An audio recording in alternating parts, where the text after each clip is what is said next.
If you're a beginner in shoemaking and you struggle with pattern drafting, I promised I was going to break down the different techniques involved in pattern drafting and teach you how to understand them. This way, you can confidently create your own pattern from scratch, even as a beginner. So, today we'll be talking about dimensions in shoemaking.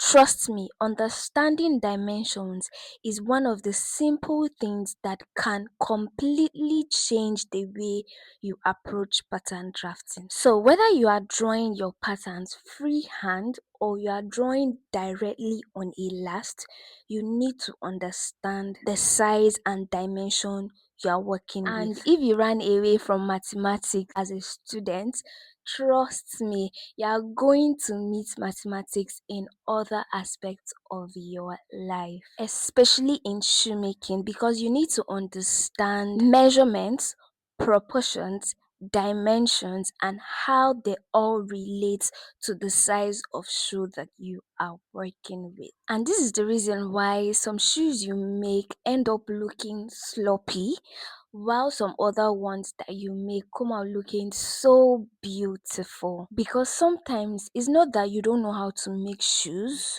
you may actually be using the wrong proportion or dimension for the size you are working with. And this is why understanding dimension is such an important part of pattern drafting in shoemaking, because the dimension you use for one shoe size will not be the same dimension you use for another shoe size. For example, if you are making a size 27 and a size 37 of the same exact design, you cannot simply use the same measurements and you expect both patterns to fit correctly. For example, this is a size 28 children's shoe in this design,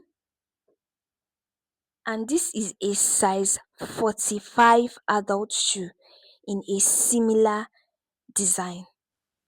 You would see that the dimensions and proportions of the upper pattern, is not the same at all. This is bigger than this, even though the style is a bit similar.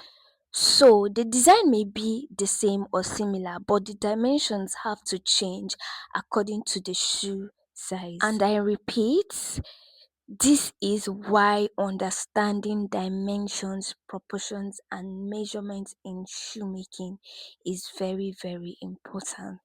If you understand this, you can look at